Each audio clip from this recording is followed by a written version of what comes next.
Hi guys, good morning. তোমরা সবাই কেমন আছো? আশা করছি তোমরা সবাই খুব খুব ভালো আছো। আমিও খুব ভালো আছি। আর এখন বাজে 10টা, আর সকাল সকাল ঘুম থেকে উঠে আমি যাচ্ছি ভোট দিতে। তো তার জন্য আমি শাড়ি পরে নিয়েছি। আর এই যে বটু আমার সাথে রয়েছে, এখানে রয়েছে আমার ভোটার কার্ড, আর এখানে হচ্ছে ভোটের স্লিপ। তো আর একদম বেশি কথা না, একদম ভোটটা দিয়ে এসে তারপরে সমস্ত কাজ করব। ভোট দেওয়া আমাদের হলো জন্মগত অধিকার, তাই না? আমরা যেহেতু দেশের নাগরিক, তাই ভোট আমাদের দিতে যেতেই হবে।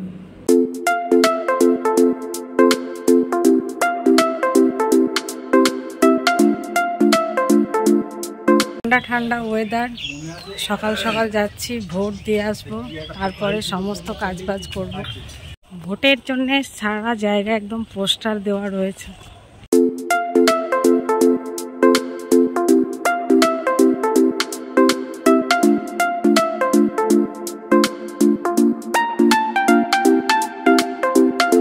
সকাল সকাল কোনো ভিড় নেই, ভোট দিয়ে চলে আসবো, কিন্তু ভালোই ভিড় আছে দেখছি।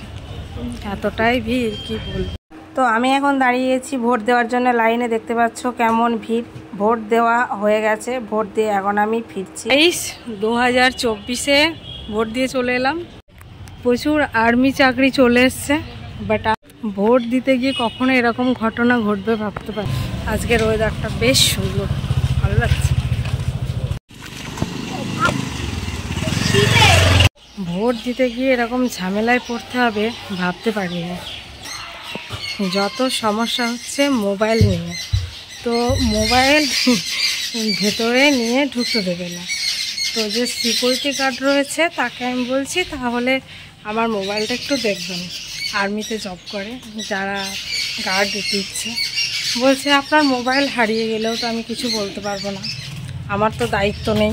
তাহলে ভাবো কতটা মানে ঝামেলার মধ্যে আমাকে পড়তে হয়েছিল ওই ভর্তি। ভিড় আছে কিন্তু কম, মানে সেই ভিড় নেই।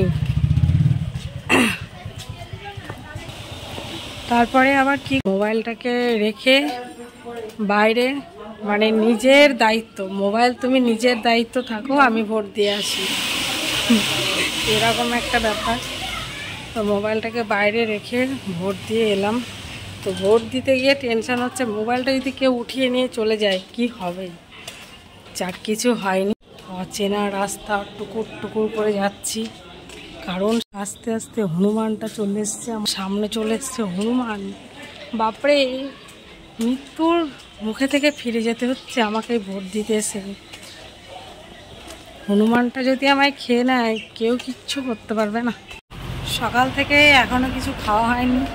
ভোট দিয়ে যাব, গিয়ে স্নান করব, স্নান করে রান্না করব, তবে খাবো। তাই তোমাদের সাথে এখন আর কথা বলতে পারছি না, রান্না করতে করতে আবার কথা বলবো। মাংসের মধ্যে যথেষ্ট তেল ছেড়ে দিয়েছেন, ঠিক যেমন ভেবেছিলাম তেমনই হচ্ছে।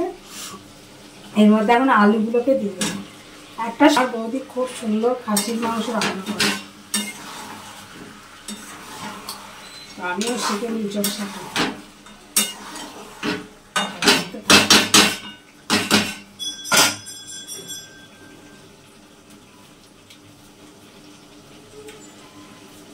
লবণ সবকিছু ঠিকঠাক।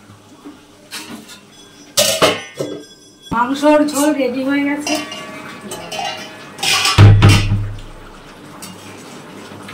খেতে হয়েছে এত টেস্ট, কি বলবো।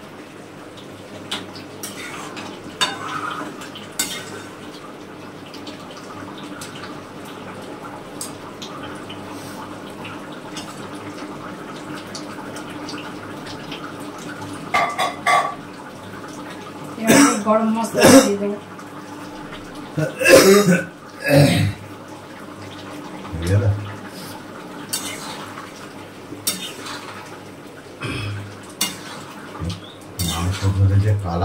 মিট মশলা কিচ্ছু নেই, বাট টেস্ট আছে, আরো একটু টেস্ট সেইটা কিনে গরম মশলা দিয়ে আবার।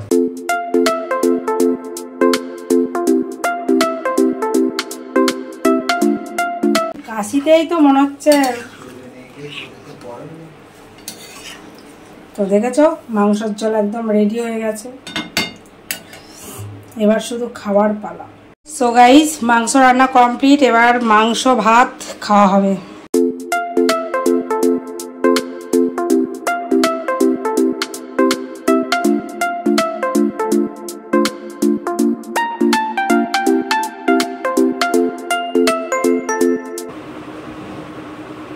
এত গরম পড়েছে কি বলবো। পৃথিবীতে খাওয়ার মতো শান্তি নেই, কিন্তু এই খাবার খেতে গেলে যে কত কষ্ট করে রান্না করতে হয় সেটাও মানে বলার কোনো ভাষা নেই। তো এখন আমি ভাতটা খাবো, শান্তি করে খাবো, ঠিক আছে।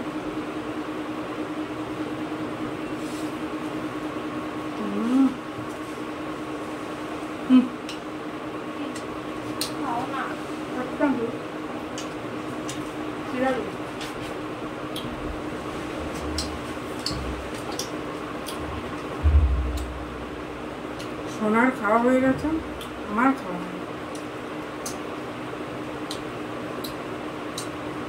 আমার সোনা বলবে কি, মানে তোমার ভিডিও করতে করতে কি সোনা আবার ঠান্ডা হয়েছে। আমার বিছানার চাদরটা একেবারে খারাপ হয়ে গেছে, একটা চাদর কিনতে যেতে হবে, দেখি কখন যাবো।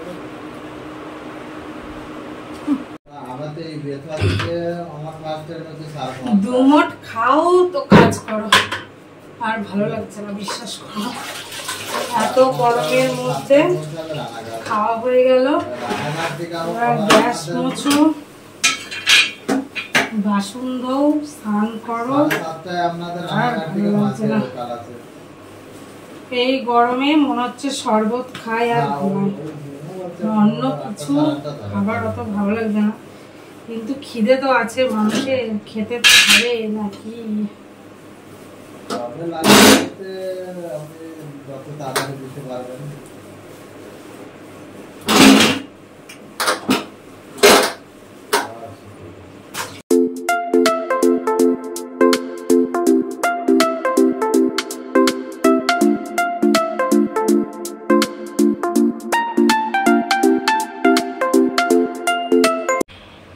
তো আমি এখন চলে এসেছি রান্নাঘর মুছতে, রান্নাঘর মুছবো, তারপর বড় ঘর মুছবো, তারপরে স্নান করব, স্নান করে রেস্ট করব।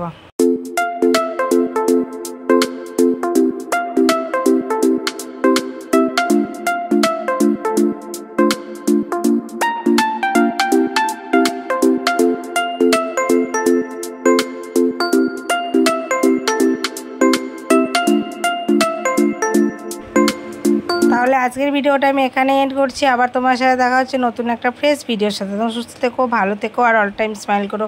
টাটা।